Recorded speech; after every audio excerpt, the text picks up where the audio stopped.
Hi అండి, అందరికీ నమస్తే. Welcome to our channel. ఈరోజు వీడియోలో కొబ్బరికాయ పచ్చడి, గట్టి పచ్చడి ఎలా ప్రిపేర్ చేసుకోవాలో చూద్దాము.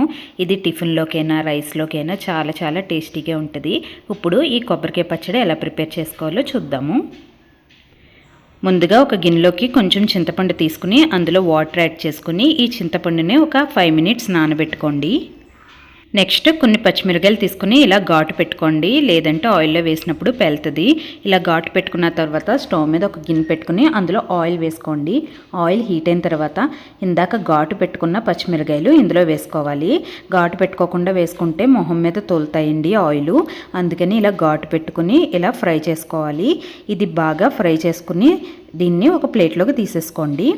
నెక్స్ట్ ఇందులోనే మినప్పప్పు కూడా వేసుకొని ఇది కూడా బాగా ఫ్రై చేసుకోవాలి. మినప్పప్పు కూడా బాగా ఫ్రై అయిపోయింది. ఇలా ఫ్రై అయిన తర్వాత దీన్ని కూడా అదే ప్లేట్లోకి ట్రాన్స్ఫర్ చేసుకోండి. ఈ పచ్చిమిరపకాయలు మినప్పప్పు కూడా చల్లారి పెట్టుకోవాలి. దీన్ని పక్కన పెట్టుకుందాము. నెక్స్ట్ ఇందాక మనం చింతపండు నానబెట్టుకున్నాం కదా, అందులోని ఫుల్గా చింతపండు రసం తీసేసుకుని అందులో ఉన్న పిప్పు పాడేసి ఈ విధంగా ఈ రసాన్ని పక్కన పెట్టుకోండి. నెక్స్ట్ ముందుగానే చల్లారి పెట్టుకున్న పచ్చిమిరపకాయలు మినప్పప్పు కూడా ఒక మిక్సింగ్ బౌల్లోకి ట్రాన్స్ఫర్ చేసుకోండి.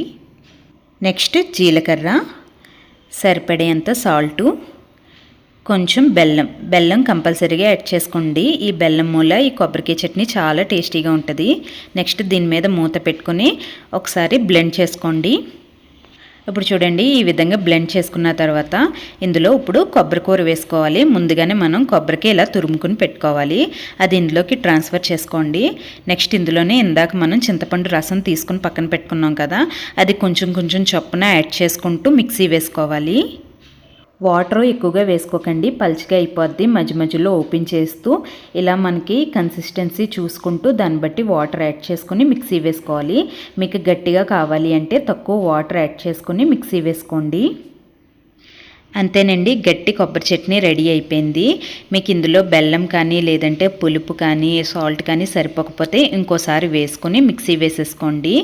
అంతేనండి, కొబ్బరికాయ చట్నీ రెడీ అయిపోయింది. మీరు కూడా తప్పకుండా ట్రై చేయండి.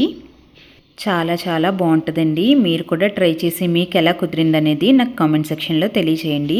ఈ వీడియో కనుక మీకు నచ్చినట్లయితే లైక్ చేసి షేర్ చేసి సబ్స్క్రైబ్ చేసుకోండి. Thank you.